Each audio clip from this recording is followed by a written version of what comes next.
Welcome to Englewood After Dark, Episode 1, Finn's Choice. We finally made it! Thank you so much to everyone who has cheered us on as we made this. We couldn't have done it without you. And a special thanks to the podcast book club for giving us a home during their pod jam. Englewood After Dark is a horror audio drama. Content warnings for this episode include mild jump scares, discussions of murder, on-scene murder and abduction, and discussions of suicide. Enjoy!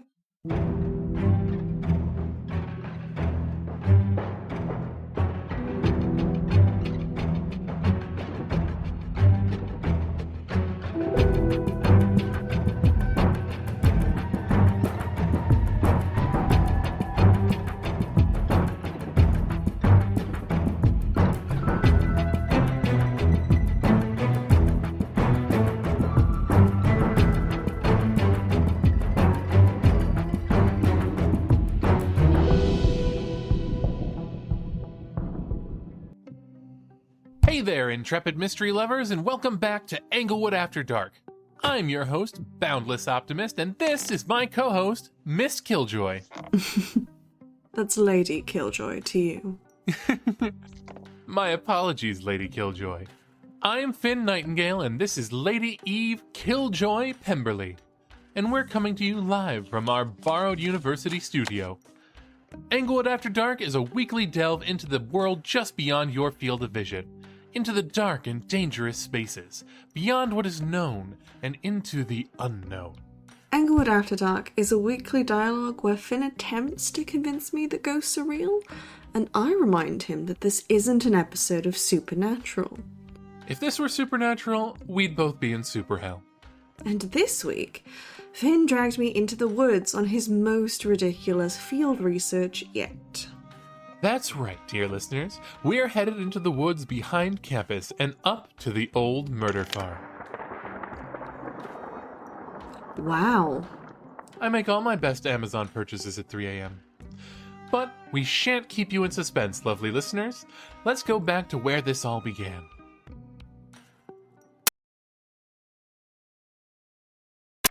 I can't believe you talked me into this. Scared? I thought you didn't believe in ghosts. I don't. What I'm scared of is structural collapse. Well then, what do you know about our campus's most brutal urban legend? So the story goes like this. There was a professor at the school in, the 60s, I think, had a real creepy passion for taking young female students back to the farm that borders Englewood campus. Except, when he got them there, it was less a soft-core love fest and more an R-rated slasher flick. Then, one day he killed himself, I think? Whatever, his ghost now wanders the farm looking for action. So understandably, when students go to the farm to get frisky, he really doesn't like it. Rumor has it that every single person who's ever been down there has either died or gone missing. And of course, the ghost did it. Oh, of course. Finn, come on. How much of that is even true? All the most important parts. Finn, I got told that story by a drunk guy at my first party here. I sincerely doubt it's even mostly true. So, everyone knows that the professor started this whole thing. What you got wrong, Eve, was the date. It all happened in the 80s, not the 60s. Oh, not the Summer of Love? No, the Summer of Death, Eve. With the help of our friendly custodian Samuel, I tracked down the original news articles published on the case at the time. And why was Samuel helping you? We have an unspoken bond. You were alone in the library and he took pity on you trying to use the library catalogue? Unimportant, because I have the professor's name, Professor Ludwig Schmidt. Gesundheit. Anyways, Schmitty You're nicknaming the serial killer? was married to Isabella Schmidt, née Jones, and taught moral philosophy at Englewood. Yep. According to my sources, people in his life noticed that his personality shifted drastically, coinciding with the disappearance of his first victim. We're not going inside? I'm giving you a tour, and our first spot is outside. I do not like your tone. You never do. As I was saying, Schmidt went from being antsy, skittish, and withdrawn to being friendly, sociable, and charming. Huh. That is weird. And the weirdest thing by far? He gave up his obsession with Kant. Finn, you can't say that on air. No, Eve, Kant. Like Immanuel Kant, the philosopher. Apparently, he invited a guest speaker to talk on Kant and was generally obsessed with Kant's ideologies up until the first murder. Schmidt would include Kant in the curriculum for many of his classes, even classes where Kant didn't have much to say about the topic. But then, he gave him up. So? Schmidt was a brilliant professor of moral philosophy with a dark and frightening urge that he dare not satisfy. A fear of repercussion instilled in him at an early age and an obsession with figuring out right from wrong. A religious man constantly asking the question. Dark urges, right. You think Schmidt found the meaning of life and the answer was murder? Well, I thought you'd like it better than my other explanation for his random mood shift. Which is? Oh, no, don't tell me. Possession. Wow.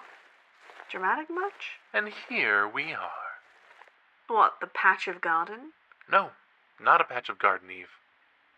It's the final resting place of Schmidt's 3 victims. Jesus. He buried them right here? Yeah. Jessica Green, Angela DeLuca, and Laura Wilson. I'm sorry this happened to you guys. Talking to ghosts now? It's called paying respect to the dead, dumbass. So, go on, storyteller. What happened to them? The following is a dramatization. Picture this. It's a hot summer night at Englewood University. The hour is late, and the streets are lit by a pallid yellow glow of electric lamps, drowning out the stars beneath an acrid haze of polluted light. Your name is Marcus Emerson. Intoxication weighs heavy on you as you stumble into the streets after your girlfriend. Your girlfriend, Jessica Green, fled your best friend's party after a fight, and you ventured out into the human streets in pursuit, heart set on making things right.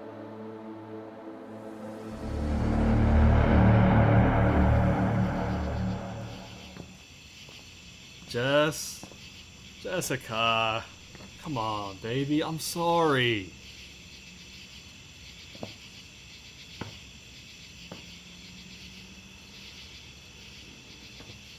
Jess, baby.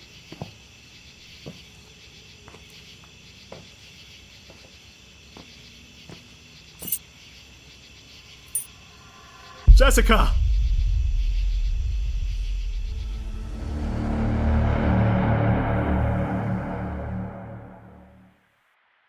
Jessica isn't there. You never get the chance to say you're sorry. You never get the chance to tell her that you love her. Hey! Cut the crap, Finn. Okay. Marcus assumed, rightfully so, that something had happened to her. They interviewed several other people at the party and along the street, but nobody had seen or heard anything. It seemed like the last person to see her was Marcus. Suspicious, right? Marcus had just had a fight with Jessica, and he finds that she's discarded the bracelet that he gave her. They thought she got upset, broke up with him, and skipped town. Then it got really weird when Marcus started investigating on his own. I couldn't find a lot about the specifics, but apparently he cooked up some wild theories on what happened, and the police started suspecting he was crazy. Like, maybe he was crazy all along, and that's why Jessica ran away from him. It is often the boyfriend/husband. Well, her disappearance was later connected to Schmidt, but before we get to that, shall we investigate the inside? I don't know. It doesn't exactly inspire thoughts of structural stability, given that the porch is literally crumbling. That's why I came prepared. Hard hats? Really? What else do you have in that backpack? Wouldn't you like to know? Come on, follow me. Who found the girls in the end? His wife? Sorta. When the police showed up to investigate his suicide, a brand new deputy, first day on the job, kind of fell into Angela's grave? Oh, God. What a fucked up first day. Yeah, I mean, at least it didn't deter him, I guess. What do you mean? Oh, he's still on the police force now. Came to campus a few weeks ago to do the drunk driving seminar. Oh no! Not the guy whose name I couldn't remember, so I resorted to calling him Pube Man? Pube Evans, yes. Well, that's Sheriff Pube Evans nowadays. Clearly his parents hated him. That's a terrible way to double barrel your names. If this place collapses on us, I'm blaming you.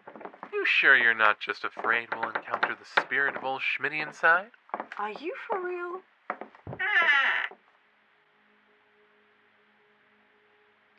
Ugh, it smells like vomit and sadness in here. Yeah, students, despite the clear warning signs of ghostly inhabitants, do like to party up here. Gross. Do you think ghosts are responsible for all this graffiti, too? So many eyes on these walls. He's clearly watching us. Then should I take it, according to you, that the giant dick drawn over the fireplace means he's really happy to see us? Yeah, but seriously, that's a lot more eyes than anything else. And a lot of different pens, but they drew them the same. You mean lots of people draw generic eyes in the same way? Groundbreaking. And there it is. There what is? That armchair is allegedly the place where Ludwig Schmidt sat to take his own life. It barely looks touched, unlike the rest of the trash in here. With the police onto him? Well, that's the interesting part, Eve. No one was onto old Schmitty, not until after he killed himself. So then why do it? I can't really buy remorse. Serial killers don't tend to feel it. Exactly. His wife came home from a business trip one weekend to find him dead in his chair. At first, it was looking like a suicide, but then they found the other girls. But he wasn't a suspect. There was, of course, the possibility of a sudden onset of guilt. In a serial killer? Seems weird, right? And then they found photos in his basement of a fourth girl he was planning to add to his collection. Jesus. What else? They also found several different lipsticks that apparently he'd been reapplying to his victims. Oh God. Is that why there are so many lipstick tubes in here? That's so messed up. Yeah. But the biggest reason they were skeptical of it being a suicide were Schmidt's hands. At first they didn't notice, but the fingers in his left hand had been broken just before he died. Strange he'd use his messed up hand to pull the trigger, no? Was he left-handed? Yep.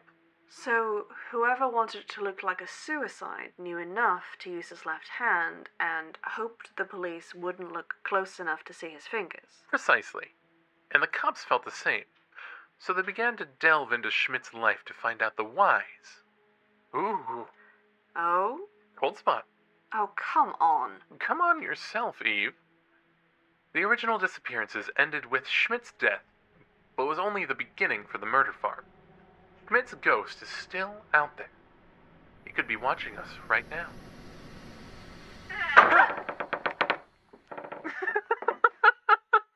You screamed! It was a loud noise. Shut up! Well, who knows? Maybe Schmidt's with us right now. You can't be serious. It was the wind. Oh, come on, Eve. Don't be cliché. Me? You're the one tempting fate. If you really believe the legend surrounding this place, that Schmidt kills students who come up here to party, why bring us up here? Oh. Don't worry. We're inoculated. Neither of us wants to bone. Of course. How could I forget? But that might be enough for tonight. We can reconvene tomorrow and talk about the other victims in the comfort of the studio. Now who's scared of ghosts? I mean me, duh. I'm not hiding that fact.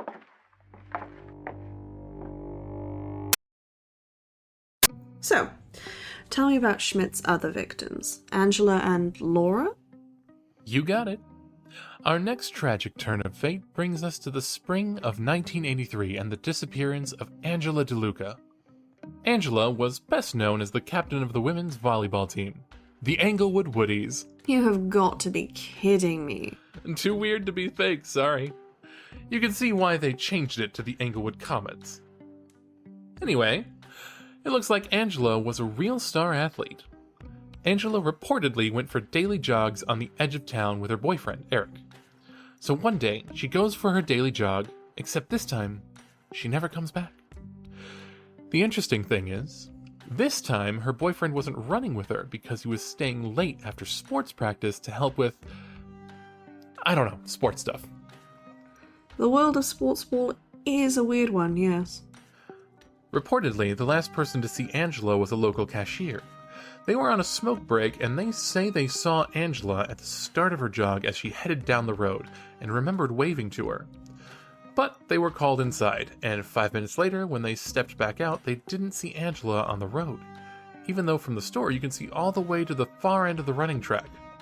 Spooky, right?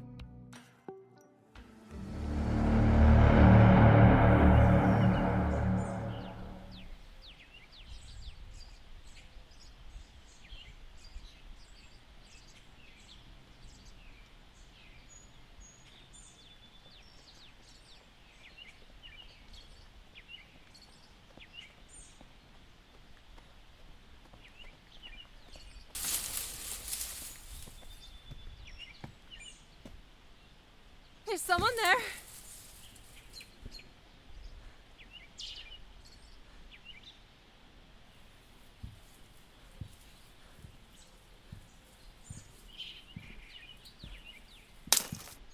This isn't funny.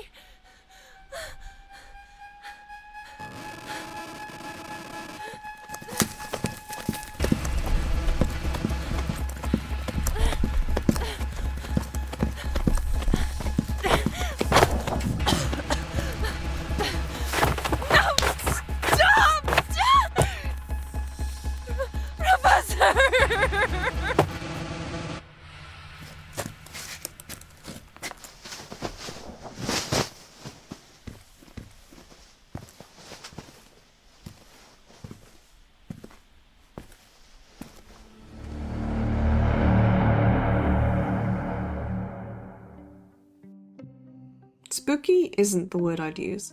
Suspicious, certainly, but not spooky. But her boyfriend wasn't there either. Which means whoever took her knew that her boyfriend wouldn't be there and grabbed her early on in her trip. I have to imagine that would have narrowed down the list of suspects, right? Was Schmidt included in this list? You'd think that, but Angela was really popular. There were so many people who knew her regular routine that they couldn't all be interviewed by the police. And the list of people who knew her boyfriend wouldn't be there is almost as big. They knew that whoever kidnapped her was on both of those lists, but they had no way of knowing who. There were still so many names. They had search parties out there for weeks, but they didn't find a thing. Poor Angela. And a bold move from Schmidt. Oh, he gets bolder. Really?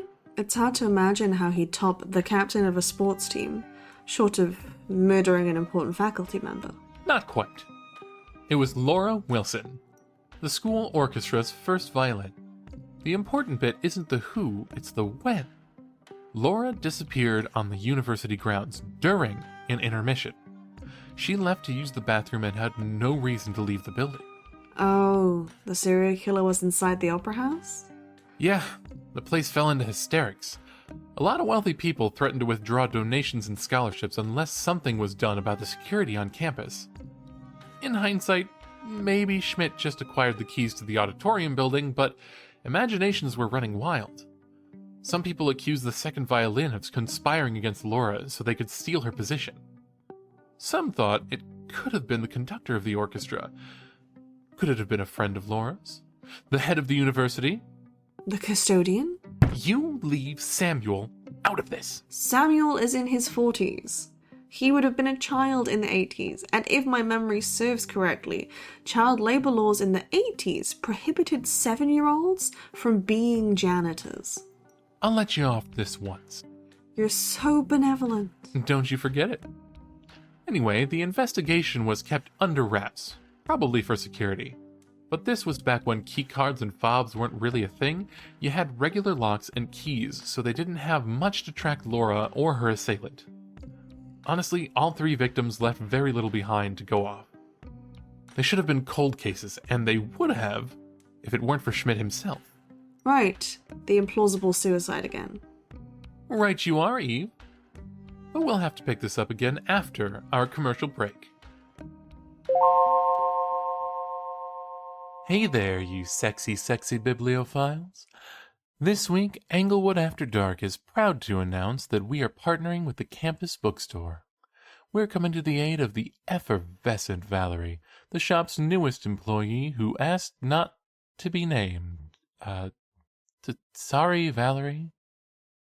Seems that while doing the stock take, she accidentally held down the one key, and now our campus store has 111 copies of It by Stephen King.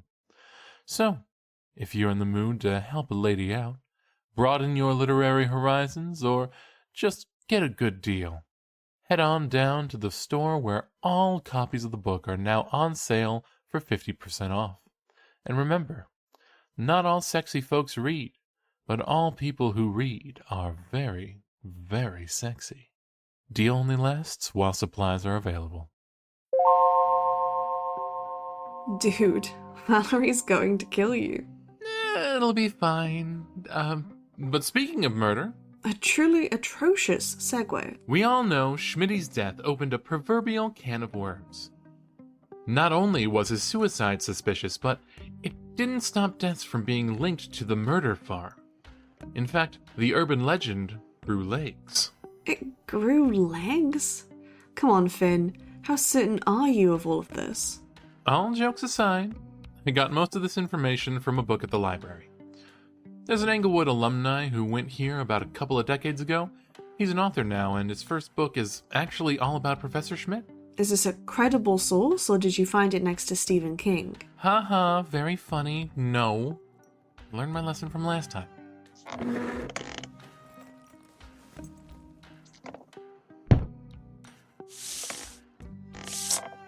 Blood-Soaked Soil by C.J. Briggs. Well, that's promising. He wanted to call it the Englewood Slasher, but there's already an Englewood Stalker, so, you know. Besides, apparently the school reached out to him and asked him to leave our name out of it. Makes sense that they'd want to leave this behind them. I'm gonna read this too, to check. But for now, let's assume at least the important details are accurate. Okay, so, no way this guy killed himself, right? Doesn't fit his new confident personality.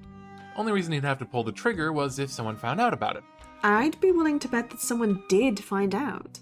I'm assuming his fingers weren't broken before he disappeared for the weekend. I don't mean to stereotype, but a bookworm philosophy professor doesn't sound like they'd be doing too many physical activities that might risk him breaking his fingers. He probably had a fight with someone. Question is, who and why? What about the wife? Didn't she have an alibi? She claims she was away at a conference all weekend, but no one could verify it because she paid in cash. Flimsy. But if I wanted to kill my husband, I'd want to be seen by as many people as possible. Let's say she did murder him. She found his murder farm, shot him, and then planted the gun and left. She waited 2 days to call the police. Why didn't she make sure she was seen anywhere else?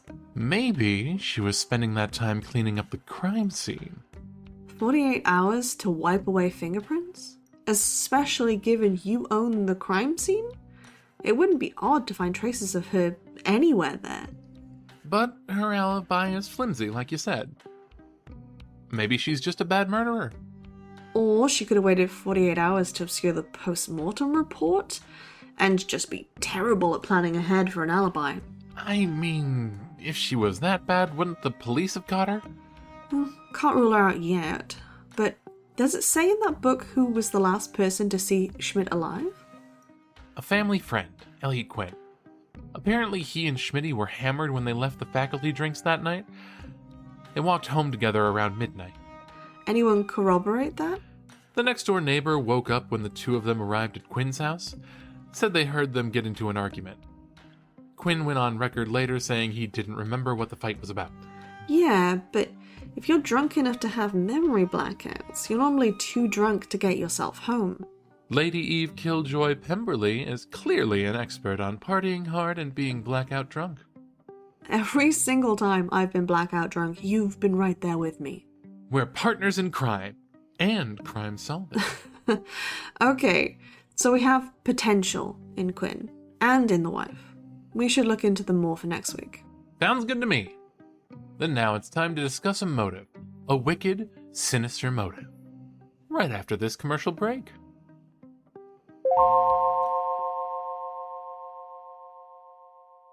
Oh boy, howdy, do we have a treat for you today, folks.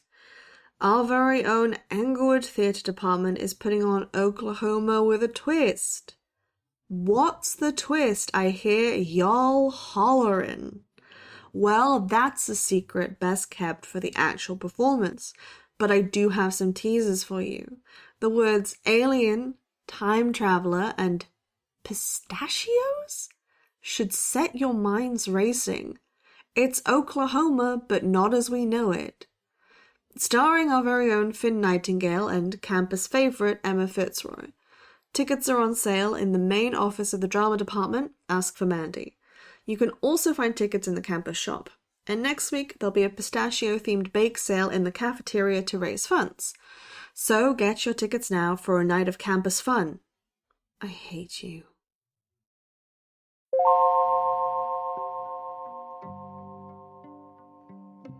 Dude, what the hell was that?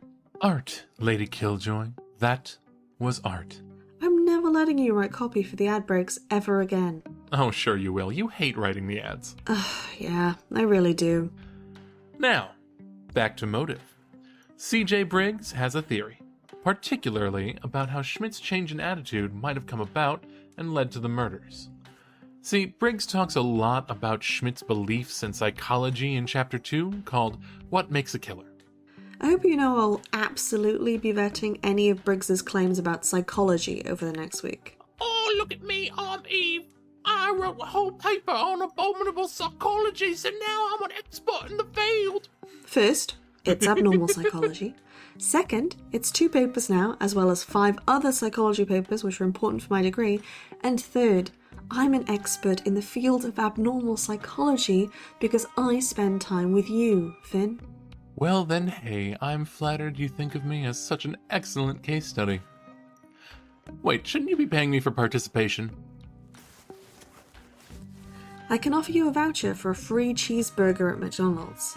By taking this compensation, you hereby relinquish your right to your Deal. soul. Anyway, 1 cheeseburger richer, 1 soul lighter. Let's continue. Schmidt grew up in a strict, religious home. The kind of place where you're subject to a whole lot of rules and punished severely for breaking them. Briggs found a couple of old reports where the cops were called to Papa Schmidt's place, since his teachers found Ludwig with welts on his skin at school. Considering that beating your kids was the great American pastime in the 50s, it must have been brutal to have gotten the cops involved. No wonder Schmidt turned out so bad. I kind of feel sorry for the guy. Please try not to empathize with serial killers, Finn. Hey, little Schmidt wasn't a serial killer yet. I'm allowed to feel bad for him. So, after making it through school, Schmidt went to college and studied philosophy, seeming to forget about his parents. Briggs interviewed some students who knew him in college, and he seemed like a quiet guy, but never struck them as particularly religious, though Briggs admits that it was hard to find people who knew Schmidt well enough to say for certain. An honest self-critique of one's sources. Well played, Briggs. I told you, this book's the real deal. Anyway, we know where Schmidt went from there. Kant. So, Briggs says that Schmidt got really into Kant's work during his studies, so it looks like his obsession started early. From what I can tell in Briggs's book, Kant's idea of moral was based following a specific set of rules, and Schmidt decided he liked that. Even in an abusive environment, some people crave the systems they knew as children because it makes them feel stable, I suppose? Even if it makes them feel awful in other ways. Briggs says something along those lines too. Kant has these rule things he calls the categorical imperative. No, hold on, give that back for a second. Next page, next page, next page. Wait, last page. And here. The categorical imperative. It's like a litmus test for morality. That's a terrifying thought. Enlighten me, O wise one. Show me a Kant. I can't say his name. Don't worry, I'll censor you in post so you can feel better. So, the categorical imperative says that anytime you do something, You should imagine a world where everyone always does the same thing in the same situation that you're in. And then, you should ask yourself if that's the kind of world you want to live in. Like, before you decide to lie to your mother about breaking her heirloom china, Kant says you should imagine a world where everyone lies all the time to cover their butts and nobody takes responsibility for anything. Ew, that sounds like everything would take 10 times longer than it needs to. Also, did you break your mother's china? I don't think that's important right now, actually. The important question is, should I lie about it? Kant says that lying to protect your own butt is an amoral action. Kant also says that you shouldn't lie because you're distorting the information other people have. And that means people can't make their own rational decisions. So Kant's idea of moral is this big system where everyone is honest about their situation and where everyone acts on these identical moral rules, like, I don't know, morality robots? Morality robots? Are you sure you're not writing fanfiction of 1984? You know, I don't think they had fanfiction in 1984, Eve. Ugh. Also, there's been fanfiction since Dante's Inferno, you snob. Anyway, Briggs thinks this is part of a reason why Schmidt lived the way he did. He was an introverted man who worked studiously. If you think about it, those behaviors make sense with Kant's theory. He was being the change he wanted to see in the world. Far be it from me to disparage the polite and studious, but that sounds pretty dull. Well, maybe Schmidt grew to think so too. What we do know, courtesy of our buddy Briggs, is that Schmidt attended a lecture given by a guest speaker around the same time, and apparently Schmidt didn't like what he heard. And do you think that might have caused the change in attitude? Imagine. Oh, please, not again. You lived an honest life, and survived a harsh and unforgiving childhood. You escaped the regimental bondage of your past and eked out a decent living as a professor, finding solace between the lines of dusty textbooks and old manuscripts penned by smart dead guys. It's a simple life. It's a humble life. At least until some no-name professor from the next city over shatters the peaceful illusion you built your faith around. Your world comes crashing down around you, and everything you know is suddenly a lie. This web Please, please, get to your point, Finn. Okay, jeez. Look, Schmidt built this belief up where he plays by the rules he'd like everybody else to play by, even as everyone around him did as they please. Then, one day, boom, someone destroys the foundation he built himself up on. What does that mean for his life? He missed out because he believed in a lie and trusted that he was doing the right thing. I think I see where this is going. You think Schmidt rebelled, right? Exactly. Schmidt was a caterpillar loner, but when his faith in Kantian ethics was shattered, he formed a sinister cocoon and metamorphosed into a social butterfly. A butterfly of murder. What did a life matter to him? He decided that he wanted to get the girl and wouldn't let a little murder stand in his way. Okay, Finn. I think I see what you're getting at. Though you're starting to... what's the term? Wax poetic? Wax idiotic. Jeez, harsh. But I will admit, it sounds like there could, emphasis on could, be something to this. Traumatic events can have all kinds of debilitating effects on a person's mind, and a devastating rebuttal against his favorite thinker might open the floodgates. Right? It must have been one hell of a rebuttal. I couldn't imagine having every belief flipped on its head like that, especially if I'd dedicated my life to following and teaching it. But what if it wasn't enough? Oh no. We have a man on the precipice, poised to fall, his worldview crumbling, his very identity called into question. Just one more push could lead him somewhere dark, somewhere murderous. Newcastle? Just hear me out, Lady Killjoy. I'm scared at your sudden earnestness, but proceed. Demonic possession. Finn. I have the floor. You gave it to me. Now, listen as I say my piece. Finn, come on. Surely not even you can expect me to just sit here and... Oh, that's committed. Bribery is low of me, I know, loyal listeners, but sometimes we must resort to extremes. Or in my case, donuts. Proceed. Anyway, as I was saying, demonic possession. Hail Satan. Hail Satan. Or at least, that's what seems to be the case. There's very little in our friend Schmitty's life to suggest a future of psychopathy. Lots of people grow up in abusive homes and turn out just fine. The likelihood of an abuse victim becoming an abuser is much lower than most third-rate cop shows would have you believe. Amen. So what else is there? A perfect storm.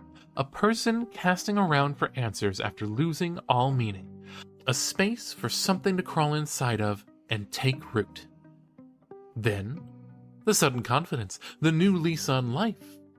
A demon trying out their new meat suit. You're not serious. Aren't I? And I have evidence. Oh? Did you consult your tarot cards? Yes, but more on that soon. You see, there was a really active campus message board in the 90s. There's an archived version of it on the Wayback Machine. Full of credible facts and witness testimony? Full of denizens of our campus, past and present. And with a popular board dedicated to campus legends. Ones like the murder farm. Uh-huh. And what did Budgie Smuggler 69 think about Schmitty's case? Well, XX Burning Bridges XX had a lot to say, actually. They were apparently a student in one of Schmitty's classes at the time of the murders. According to them, Schmitty's personality shift was embraced by most of the students, but they remember a very specific meeting with him, after hours, about an essay. Apparently, as they entered his office, they were hit with a sudden wave of cold air and the smell of sulfur. God forbid a man enjoy an egg sandwich in an air-conditioned room. Another user anonymously commented that they had seen Schmitty break a mirror in the men's washroom. Apparently he looked at himself for a long moment before punching it. Right. And then I suppose his head spun around 3 times and he vomited blood. XX Burning Bridges XX replied with further conjecture that whilst his lectures had become more animated and easier to listen to, they had also noticed that he sometimes suddenly lost track of what he was saying entirely, like he was waking up from a long dream. Ah, yes, clearly possession. Finn, they could be anyone. Actually, I did cross-reference their posts. They knew a lot of campus-specific details that make me believe that he really did go here. Sure, so maybe they did go here, but that hardly makes them credible. Hey, here on Englewood After Dark, we consider every angle and possibility. Demonic possession is a documented phenomenon. Well documented by whack jobs. What did you do? Type demonic possession to the search bar and look at the first page of results? O ye of little faith. I also took out Malleus Maleficarum from the library. That's a book on witch hunting that's written by a misogynist. Huh. You know, that explains a lot. My point is that it is impossible to ignore that several of Schmitty's symptoms play out exactly like possession. Or like a man with certain predilections finally allowing himself to act on impulse. He smashes the mirror because he's losing control of his anger, and it's been bubbling under his skin for so many years. He trails off mid-lecture because he sees a pretty brunette in class, and that gets him thinking about eviscerating her. These things have perfectly reasonable explanations. We'll have to agree to disagree, Lady Killjoy. Well, thank you to everyone who took the time to listen tonight. We'll be back next week for some amateur sleuthing, amateur philosophy, and even some amateur demonology, apparently. And thanks as always to Professor Hannessy and the theater department for letting us use this room. And remember, if you have any comments or feedback, we'd love to hear from you guys. But for now, so long. Farewell. And don't let the demons bite.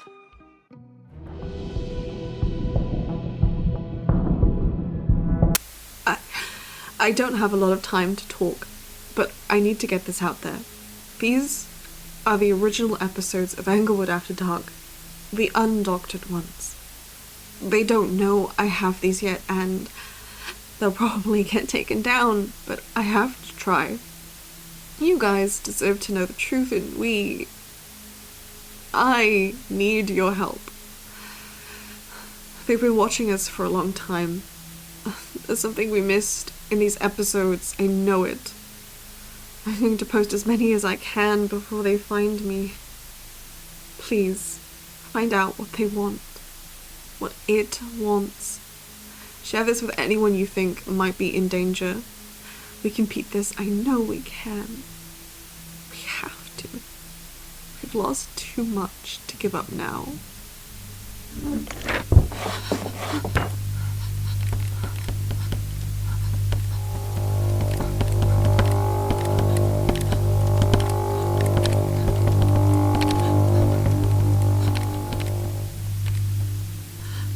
I can't stay in one place for too long. Listen, learn, and stay safe.